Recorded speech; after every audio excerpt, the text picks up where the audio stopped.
حضرت ابراہیم ابن ادہم رحمۃ اللہ علیہ جو اپنے زمانے میں ایک بڑے بادشاہ تھے، ایک بار ان کا دربار لگا ہوا تھا۔ سارے ارکان دولت اور وزیر لوگ موجود ہیں اور بہت سارے دوسرے لوگ بھی بیٹھے ہوئے ہیں۔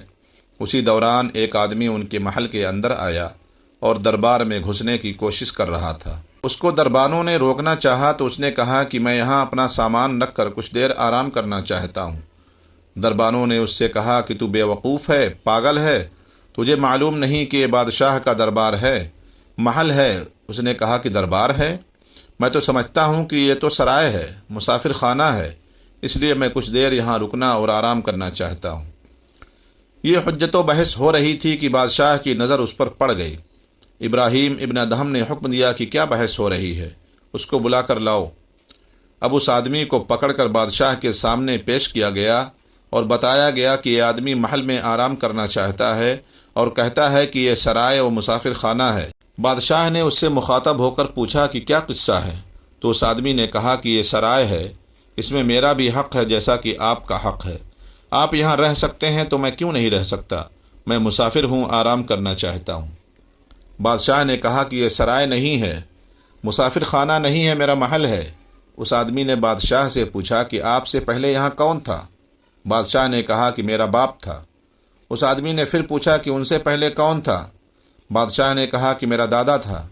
اس نے پوچھا کہ اس سے پہلے کون تھا؟ بادشاہ نے کہا کہ میرا پردادا تھا۔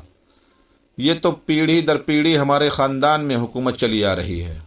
اس آدمی نے کہا کہ میں تو یہی کہنا چاہتا ہوں، کبھی تو یہاں آپ کا پردادا تھا، کبھی آپ کا دادا تھا، کبھی آپ کا باپ تھا، اب آپ ہیں، کل آپ بھی نہیں رہیں گے، کوئی اور اس جگہ آ جائے گا۔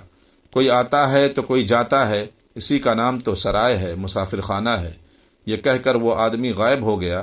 یہ دراصل اللہ کا فرشتہ تھا جو بادشاہ کی اصلاح کے لیے بھیجا گیا تھا۔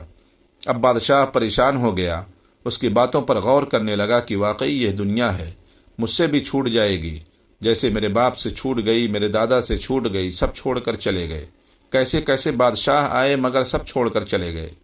ایسے ہی ایک دن میں بھی چھوڑ کر چلا جاؤں گا۔ اب جو رات ہوئی تو یہ باتیں سوچ سوچ کر بادشاہ کو نیند نہیں آئی۔ بالآخر یہ فیصلہ کر لیا کہ اس سے پہلے کہ دنیا مجھے چھوڑ دے، مجھے دنیا کو چھوڑ دینا چاہیے۔ انہوں نے حکومت چھوڑ دی اور حضرت فضیل ابن عیاض کی خدمت میں چلے گئے۔